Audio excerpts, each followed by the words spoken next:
بسم اللہ الرحمن الرحیم، السلام علیکم۔ امید ہے آپ لوگ خیریت سے ہوں گے۔ آج کے جو ولاگ ہے اس پہ ہم کچھ موضوعات آپ کے لیے جو لے کے آئے ہیں وہ کافی دلچسپ بھی ہیں اور کچھ جسے کہنا چاہیے کہ وہ انوکھے بھی ہیں۔ انوکھے یوں کہ بہت ساری چیزیں پہلی بار ہو رہی ہیں۔ مثلاً آپ نے دیکھا ہوگا ایک خبر جو کہ آپ کی نظر سے گزری ہوگی کہ پاکستان کے جو یو این کے اندر پاکستان کے پرماننٹ مندوب ہیں، انہوں نے یہ کہا ہے کہ اسلحہ جو ہے وہ استعمال کیا جا رہا ہے پاکستان کے اندر، اور یہ اسلحہ جو ہے یہ افغانستان کے حوالے سے انہوں نے یہ بات کہی ہے کہ خاص کر کے دہشت گردوں کے حوالے سے جو حملے کیے جا رہے ہیں اس میں یہ اسلحہ کہاں سے آیا ہے، یہ کس نے دیا ہے۔ یہ ایک بہت ہی اہم خبر ہے جو کہ ہم آپ کے ساتھ جو ہے وہ شیئر کرنے جائیں گے۔ اس کے کیا معاملات ہیں، یہ کہاں کس طرح سے یہ خبر جو ہے وہ سامنے آئی ہے اور پاکستان کیوں مطالبہ کر رہا ہے، یہ اس کے اوپر ہم بات کریں گے۔ اور دوسرا اس کے ساتھ ساتھ جو ہے وہ آج ایک اور بہت اہم خبر سامنے آ چکی ہے، اور وہ خبر ہے بلوچستان سے لاپتہ افراد کے حوالے سے، جو کہ ایک باقاعدہ شروع کیا جا چکا ہے۔ وہاں پہ ایک لانگ مارچ ہو رہا ہے، اس لانگ مارچ کے حوالے سے بھی کچھ ڈیٹیل سامنے آئی ہیں، اس کے اوپر بھی بات کریں گے۔ اور اس کے ساتھ ساتھ ہم اس کے اوپر بھی بات کریں گے کہ پاکستان مسلم لیگ نواز میں کیا چل رہا ہے۔ کل ایک بہت اہم انٹرویو ہوا تھا، اور اس انٹرویو کے علاوہ پی ایم ایل این کے اندر جو خبریں ہیں وہ کس حد تک وہ کیا ہیں، وہاں کیا کھچڑی پک رہی ہے۔ مطلب ابھی تک آپ نے دیکھا ہوگا کہ پی ایم ایل این کے اندر ابھی تک ایک انتخابی ماحول نہیں بن سکا، اور اس کی وجوہات کیا ہے اس کے اوپر بھی ہم بات کریں گے۔ آپ کو سب سے پہلے میں پروگرام اپنے ولاگ کے آغاز میں یہ ڈیرہ غازی خان کی جو خبر ہے جو کہ بہت اہم ہے، اس کے اوپر میں ضرور آنا چاہتی ہوں کہ ڈیرہ غازی خان میں بلوچستان سے جو لاپتہ افراد ہیں ان کے لانگ مارچ میں لواحقین وہاں پہ پہنچے ہیں، اور ان کا جو ایک شہر کے اندر استقبالیہ کیمپ تھا اس کے اوپر پنجاب پولیس کی طرف سے دھاوا بولنے کی اطلاعات ہیں۔ اب چونکہ یہ خبریں ہم نے کچھ جو ہے اپنے ذرائع سے کنفرم بھی کی ہیں، کچھ جو چھپی ہیں، مثلاً ایک کم ہی لوگ ہیں جو کہ بلوچستان کے حوالے سے خبریں دیتے ہیں، لیکن ایک ویب سائٹ ہے روزنامہ آزادی کوئٹہ، اس نے بھی، اور اس کے علاوہ ٹویٹر کے اوپر بھی جو مختلف ان کے ٹویٹر اکاؤنٹس ہیں ان کے اوپر بھی میں نے یہ کنفرم کرنے کے بعد میں آپ کو یہ خبر دے رہی ہوں۔ مزید بھی اس کے اوپر بات ہو سکتی ہے، ہو سکتا ہے کہ اس میں کچھ چیزیں جو ہیں وہ رہ گئی ہوں، لیکن بہرحال اس میں یہ کہا جا رہا ہے کہ یہ جو لانگ مارچ ہے یہ کوہلو سے براستہ بار کھان ڈیرہ غازی خان میں داخل ہو رہا تھا، جہاں پہ اور ان کو اسلام آباد پہنچنا ہے بائی دا وے،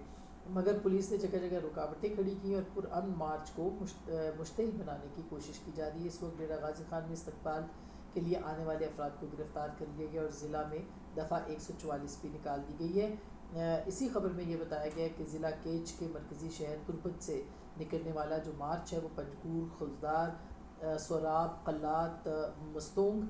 کوئٹہ، کولو اور بارکھان سے ہوتا ہوا جو ہے وہ ڈیرہ غازی خان یعنی پنجاب میں داخل ہوا ہے۔ اور اس کے علاوہ انہوں نے اس پہ بہت سارے بلوچستان سے آنے والے سینکڑوں خواتین اور بچے اور موجود ہیں، اور یہ کہا جا رہا ہے کہ یہ بلوچ یکجہتی کمیٹی کی طرف سے یہ جو لانگ مارچ ہے یہ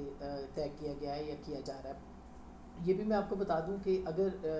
اس معاملے کی جو ظاہر ہے کہ تحقیقات ہونی چاہیے کہ کیا واقعی ان لوگوں کے اوپر تشدد کیا ہے پولیس نے اور ان کو روکنے کی کوشش کی، اور اگر ایسا ہے تو یہ انتہائی افسوسناک بات ہے اور افسوسناک خبر ہے۔ اس کے حوالے سے بھی جو ہے وہ پنجاب کو اور خاص کر کے محسن نقوی صاحب کی بڑی اچھی ریپوٹیشن ہے، ان کو اس حوالے سے ضرور انویسٹیگیٹ کرنا چاہیے۔ اور یہ کوئی پاکستان کے دشمن نہیں ہے، یہ اپنے آواز اپنے حقوق کے لیے آواز اٹھا رہے ہیں۔ آپ دیکھتے ہیں آئے دن بلوچ جو جوان ہیں یا ان کے جو بیٹیوں کے والد ہیں یا ان کے بھائی ہیں، اور کچھ خواتین بھی ان میں اب تو شامل ہو چکی ہیں، ان سب کو ان کے لاپتہ ہونے کی، گمشدہ ہونے کے لیے جو ہے وہ آپ دیکھتے رہتے ہیں کہ ٹویٹر پہ، ایکس پہ یعنی کہ، اور مختلف پلیٹ فارمز کے اوپر وہ اپنا احتجاج جو ہے وہ ریکارڈ کرواتے ہیں۔ نیشنل میڈیا کے اوپر بلیک آؤٹ رہتا ہے، اس کے اوپر زیادہ بات نہیں ہوتی۔ خیر ہم نے اپنی کوشش کی ہے اور پہلے بھی کرتے رہے ہیں، ابھی بھی جو لوگ پریس کلب کے باہر بیٹھے ہوئے ہیں ان کے لیے بھی ہم نے آواز اٹھائی اپنے پروگرام میں بھی، لیکن اس کے ساتھ ساتھ یہ ایک ایسا ایشو ہے جس کے اوپر پورے پاکستان کو جس کے اوپر بات کرنی چاہیے، یہ ان کا حق ہے۔ اگر کوئی ناجائز یعنی بغیر کسی الزام کے کوئی اٹھایا گیا ہے اور اٹھایا بھی گیا ہے، کسی کوئی ملوث بھی ہے، تو کم از کم ان کو ان کے لواحقین سے ملنے دیا جائے، ان کو عدالتوں میں پیش کیا جائے جو بہت خطرناک ہیں. ان کو بھی مطلب یہ ان کا قانونی حق ہے کہ آپ ملزموں کو جو ہے وہ آپ جیل ٹرائل کر لیں، لیکن آپ کم از کم ان کو ان کا پتہ تو ہو کہ وہ زندہ ہیں، مردہ ہیں، وہ مار دیے گئے ہیں، کون ہے ان کے پیچھے. تو یہ میرا خیال ہے کہ بہت ہی ایک اہم معاملہ ہے جس پہ بات کرنے کی ضرورت ہے. اچھا، اس کے ساتھ ساتھ میں آپ کو بتاؤں کہ آج جو یہ خبر ہے ٹی ٹی پی کے حوالے سے، اس خبر میں بہت سارے جو کہ میں آپ کے ساتھ شیئر کروں گی، اس میں بہت ساری ڈیٹیلز ہیں. اس کے حوالے سے ہم بات کریں گے کہ یہ جو اسلحہ ہے، یہ اسلحہ اس کے اوپر پہلے بھی بہت ساری باتیں ہوتی رہی. آپ کو یاد ہوگا کہ اس معاملے کے اوپر جو ہے وہ یہ جو ہمارے بلاول بھٹو صاحب ہیں، انہوں نے ایک اسٹیٹمنٹ دیا تھا. انہوں نے یہ کہا تھا کہ ہمیں یہ انویسٹیگیٹ کرنا چاہیے کہ یہ کچے کے علاقے میں، اس وقت وزیر خارجہ تھے، جہاں تک مجھے یاد پڑتا ہے، یہ چند ماہ پہلے کی بات ہے، کہ انہوں نے کہا کہ یہ کچے کے علاقے میں جو ہے یہ باہر کا اسلحہ جو ہے وہ کس طرح سے آ رہا ہے. تو یہ ایک بہت ہی اہم سوال ہے، اور اس سوال کے اوپر اب پاکستان جو ہے وہ یو این تک پہنچ گئے. یعنی اگر اقوام متحدہ کے اندر پاکستان یہ بات کر رہا ہے تو اس کا مطلب ہے کہ یہ کافی سنجیدہ بات ہے، کافی سینسٹیو بات ہے، جس کے اوپر پاکستان جو ہے ان کے جو پرماننٹ مندوب ہیں ہمارے، وہ وہاں پہ بات کر رہے ہیں. انہوں نے یہ کہا ہے کہ پاکستان، یہ جو خبر ڈان میں چھپی ہے اس میں یہ کہا گیا ہے کہ بینڈ تحریک طالبان پاکستان جو ہے T T P is acquiring modern weaponry to carry out terrorist attacks in the country. یہ ایک بہت بڑی خبر ہے اگر اس کو دیکھا جائے، کہ یہ وہ مختلف ماڈرن قسم کے جو ہتھیار ہیں وہ وہاں سے اٹھا کے جو ہے وہ چلا رہے ہیں اور استعمال کر رہے ہیں، اور پاکستان کے خلاف استعمال کر رہے ہیں. اور اس کے اندر جو ہے وہ انہوں نے کہا کہ زور دیا اس بات کے اوپر جو پاکستان کے مندوب ہیں کہ ٹی ٹی پی جیسے جو آرگنائزیشنز ہیں، ان کو اس طرح کے جو ہتھیار ہیں ان کی فراہمی جو ہے وہ ایک بہت بڑا سوال ہے کہ وہ کہاں سے، کن مارکیٹ سے یہ ہتھیار لے رہے ہیں، وہ کس طرح سے پاکستان میں پہنچ رہے ہیں. اور ظاہر ہے کہ اس معاملے کے اوپر پاکستان کے شدید خدشات جو ہے وہ ظاہر ہو چکے ہیں. جو ہماری اطلاعات ہیں اس کے حوالے سے یہ کہا گیا ہے کہ پاکستان کے اندر جو مختلف، خاص کر کے جب افغانستان سے امریکہ جا رہا تھا تو بہت سا اسلحہ جو انہوں نے افغان کو دیا تھا وہ وہاں پہ وہ چھوڑ کے چلے گئے تھے، وہ بھاگ گئے تھے. اور وہ اتنا اسلحہ تھا، اتنی بڑی تعداد میں وہ اسلحہ تھا کہ وہ کسی کے بھی ہاتھ میں آیا ہے. اگر یہ الزامات درست ہے اور یہ اگر الزامات ہیں تو افغان حکومت کو اس کے اوپر ضرور انویسٹیگیٹ کرنا چاہیے کہ وہ اسلحہ جو کہ تقریباً کہا جا رہا ہے کہ 4,27,000 اور پتہ نہیں کتنا، اتنا ایک بڑا نمبر بھی اس کے اوپر کوٹ کیا جا رہا ہے، اگر وہ اسلحہ واقعی وہاں پہ افغان طالبان کے پاس آ گیا یا حکومت کے پاس آ گیا تو وہ ٹی ٹی پی کے پاس کیسے پہنچا؟ اور اگر ٹی ٹی پی کے پاس وہ پہنچا ہے کہیں اور سے اور وہ پاکستان میں پہنچ رہا ہے، اور کس ٹائم پیریڈ میں پاکستان کے اندر آیا ہے اور کیا ابھی بھی آ رہا ہے، یہ بہت ساری چیزیں جو کہ بہت ہی زیادہ یہ ایک میٹر آف کنسرن ہے. اور پاکستان نے یو این میں بات کی. جب آپ یو این کے اندر بات کرتے ہیں تو اس کا مطلب یہ ہے کہ کوئی بھی ریاست جو ہے وہ اس کے اوپر پرٹیننٹ کوسچنز اٹھا رہی ہے. اور وہ ظاہر ہے پاکستان ابھی بھی ہمیں کچھ لوگوں نے بتایا، ذرائع نے بتایا ہے کہ یہ حال ہی میں کوئی ایک بڑی کارروائی جو ہونی تھی اس کے اندر بھی اسلحہ جو ہے وہ پکڑا گیا ہے، اور وہ بھی اسی طرح کا جدید اسلحہ تھا. تو ایک بڑا اہم یہ نقطہ ہے، اور اس اہم نقطے کی جو پاکستان ہے اس کو تلاش تو ہے ہی، لیکن پاکستان کے اندر بھی اس بات کے اوپر جو ہے وہ انکوائری ہونی چاہیے کہ یہ کہاں سے لوگ آ رہے ہیں، یہ کہاں سے اسلحہ استعمال کیا جا رہا ہے، اور کیا معاملات جو ہیں وہ زیر بحث آ رہے ہیں. اب آتے ہیں ہم اپنی اگلی خبر کی طرف، جو کہ کل ایک بہت اہم انٹرویو عرفان صدیقی صاحب جو ہیں انہوں نے دیا جیو ٹیلی ویژن پہ. سلیم صافی صاحب کو انہوں نے انٹرویو دیا، میں ان کا انٹرویو سن رہی تھی، اور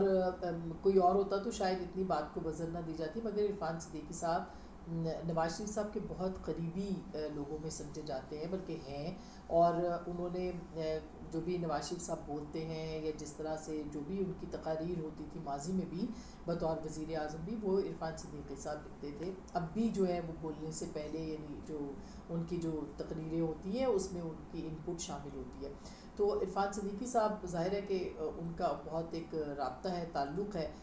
اس حوالے سے. اور زبان پہ ان کو بہت عبور ہے، وہ لکھتے بھی ہیں بہت اچھا. آپ دیکھیے کہ انہوں نے کیا بات کی ہے. کل انہوں نے اپنے انٹرویو میں ان سے یہ سوال پوچھا گیا کہ نواز شریف صاحب تو جب بھی اقتدار میں آتے ہیں تو وہ ان کی اسٹیبلشمنٹ سے لڑائی ہو جاتی ہے. سلیم صافی صاحب نے پوچھا، انہوں نے ایک بہت اہم جواب دیا جس کا میں اب آپ کو آپ کے سامنے تبصرہ اور تجزیہ جو ہے وہ پیش کروں گی.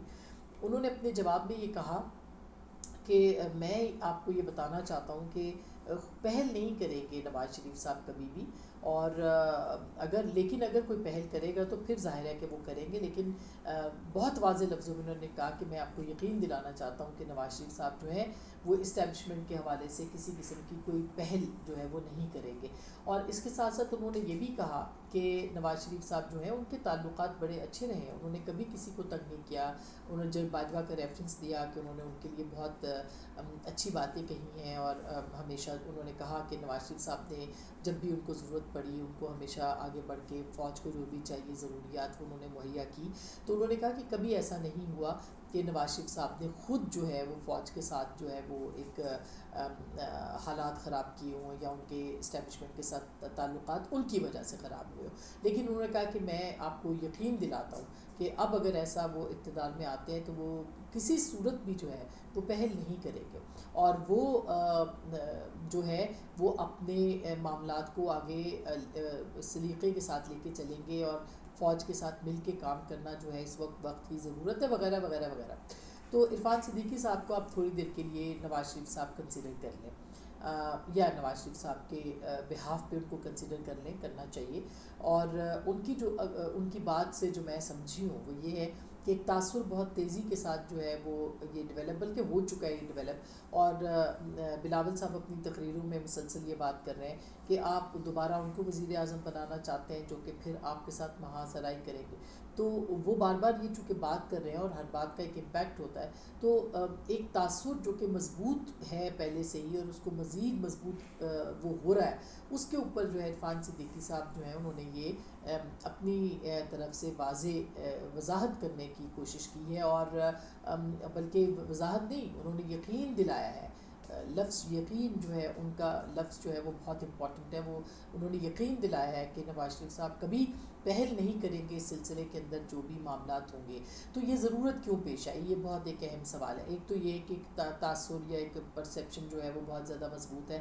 دوسرا یہ ہے کہ کیا پاکستان مسلم لیگ نواز کے اندر اب ایک رائیولری جو ہے وہ پیدا ہو چکی ہے، یا ایک مقابلے کی فضا ہے کہ پہلے جو کہ کون زیادہ جو ہے وہ مفاہمت کے اوپر یقین رکھتا ہے. اور یہ ہر طرف، یعنی صرف پاکستان مسلم لیگ نواز نہیں، پاکستان پیپلز پارٹی کے اندر بھی مفاہمت کی جو لیڈرشپ ہے اس کے حوالے سے بہت اس وقت جو ہے وہ بات چیت ہو رہی ہے، یا ان کے اوپر جو ان کے اندر بھی ایک مزاحمانہ اور ایک مفاہمانہ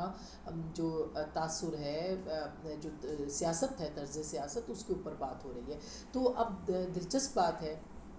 کہ نواز شریف صاحب کو یہ ایک طرح سے جسے کہنا چاہیے وہ پبلک گیلریز کے اندر، حالانکہ ہم یہ سوچتے ہیں کہ اینٹی اسٹیبلشمنٹ نیریٹو جو ہے وہ زیادہ مضبوط ہے، یعنی اسٹیبلشمنٹ مخالف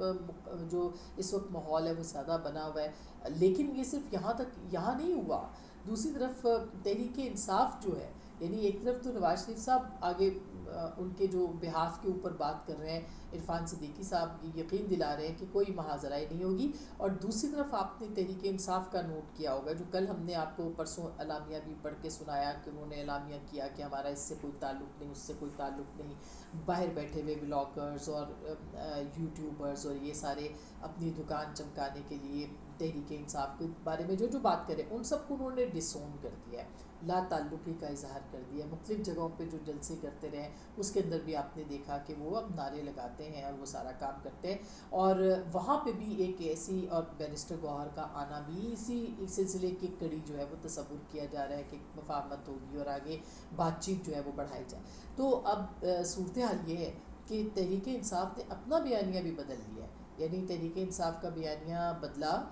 نواز شریف صاحب کا بیانیہ بدلا. پاکستان پیپلز پارٹی میں بلاول صاحب ضرور وہ کر رہے ہیں، مگر ان کے ہاں بھی بیانیہ جو ہے وہ پہلے سے ہی جو ہے وہ ایک ریئلسٹک بیانیہ، اگر زرداری صاحب کو دیکھیں تو وہ ایک بڑا ریئلسٹک قسم کا بیانیہ جو ہے وہ ہمیشہ لے کے چلتے رہے. تو یہ ایک ایسا ماحول بن رہا ہے کہ جس میں اب اینٹی اسٹیبلشمنٹ پالیٹکس جو ہے اس کو پارٹیاں خود ڈسکریج کریں گی. اچھا اس کے دو پہلو ہیں. ایک پہلو تو یہ ہے کہ یہ تاثر مضبوط کیا جائے کہ نہیں ہم مل کے کام کریں گے اور پاکستان کو اس وقت ضرورت ہے, معاشی حالات ایسے ہیں کہ معیشت کو دھچکا لگ سکتا ہے, پاکستان کے لیے حالات مناسب نہیں ہے وغیرہ وغیرہ. اور دوسرا تاثر یہ ہے کہ سر ہمیں بھی آزمائیے. تو حرج نہیں ہوتا, آپ دیکھیں جو بھی جس طرح بھی آپ تنقید کرتے ہیں, مثلا ہم ہمیشہ اسٹیبلشمنٹ کے جو سیاسی کردار ہے اس کے اوپر تنقید کرتے رہے, مختلف ان کی پالیسیز جو تھی, افغان پالیسیز جس سے پاکستان کا بیڑا غرق ہوا, معذرت اس طرح کے جو حالات پیدا ہو گئے دہشت گردی کے, اور اس طرح سے جو معیشت پاکستان کی برباد ہوئی, جو انہوں نے انٹرونشنز کیے بار بار مارشل لاء کی صورت میں اور پھر ہائیبریڈ رجیم عمران خان کو لانچ کرنے کی صورت میں, تو ہم ہمیشہ سے ان پہ تنقید کرتے رہے. ابھی بھی ان کی بہت ساری باتیں ہیں جو کہ جیسے سینسر پالیسیز ہیں یا دیگر معاملات ہیں, اس کے اوپر ہم تنقید کرتے ہیں اور کریں گے. لیکن سوال یہ ہے کہ چیزوں کو اینٹی اور پرو نہیں کیا جاتا. سیاست اینٹی یا پرو نہیں ہوتی, انفارچونیٹلی سیاست نظریات کے اوپر ہوتی ہے, اور نظریات اینٹی اور پرو نہیں ہوتے. نظریات جو ہیں, اور نہ ہی مفادات ہوتے ہیں, نظریات جو ہیں وہ ہمیشہ گراؤنڈ ریالٹیز کے مطابق جو ہے وہ اپنے بیسک لائن, مثلا نظریہ ہے کہ جمہوریت ہونی چاہیے, نظریہ ہے کہ پارلیمانی نظام ہونا چاہیے, نظریہ ہے کہ ایک مضبوط وفاق ہونا چاہیے, صوبہ خود مختاری ہونی چاہیے, آزادی اظہار ہونی چاہیے, انسانی حقوق کی آواز بلند ہونی چاہیے, انسانی حقوق کا خیال ہونا چاہیے, جتنی اقلیتیں ہمارے ہاں ان کا تحفظ ہونا چاہیے. مطلب یہ براڈ لائن ہے ایک, اس کے اوپر کوئی کمپرومائز نہیں ہو سکتا. ہاں بہت سارے طریقہ کار ہیں جس کے اوپر جو ہے وہ بات ہوتی ہے, اور سیاسی جماعتیں اپنا نظام اس کے اوپر وضع کرتی ہیں. تو یہ اینٹی اور پرو کی اس سے نکل کے میرا خیال ہے کہ پاکستان کو اس وقت عوام کے مفاد کی جو ایک سیاست ہے اس کو دیکھنا چاہیے. جو اس وقت مہنگائی کے حالات ہیں, یعنی آپ نے پیٹرول سستا کر دیا, مگر آپ یہ دیکھیے کہ جو اشیاء ضروریہ ہیں ان کے اندر کوئی کمی واقع نہیں ہوئی. یہاں پیٹرول ذرا مہنگا ہوتا ہے تو کہاں قیمتیں جو ہیں وہ پہنچ جاتی ہیں, لیکن پیٹرول سستا ہوتا ہے اس کا کوئی اثر نہیں ہوتا. اور یہ پاکستان کی سیاسی جماعتوں کو اس کے اوپر بھی عوام کے لیے ان کی مہنگائی کے حوالے سے, معیشت کے حوالے سے اس کے اوپر سوچنا چاہیے. میرا خیال ہے وقت بدل گیا ہے, اور وقت یوں بدلا ہے کہ اب آپ کو معاشی تقاضے جو ہیں وہ سامنے رکھنے پڑیں گے, جمہوریت کے ساتھ, آئین کے ساتھ, آزادی اظہار کے ساتھ, انسانی حقوق کے ساتھ, اس کے ساتھ ساتھ آپ کو جو ہے وہ معاشی تقاضے جو کہ ان سے جڑے ہوئے اس کو سامنے رکھنا پڑے گا. تو اس کے اعتبار سے ہے, اور یہ جو ایک معاملہ ہے یہ اب الیکشن کے قریب اور جا کے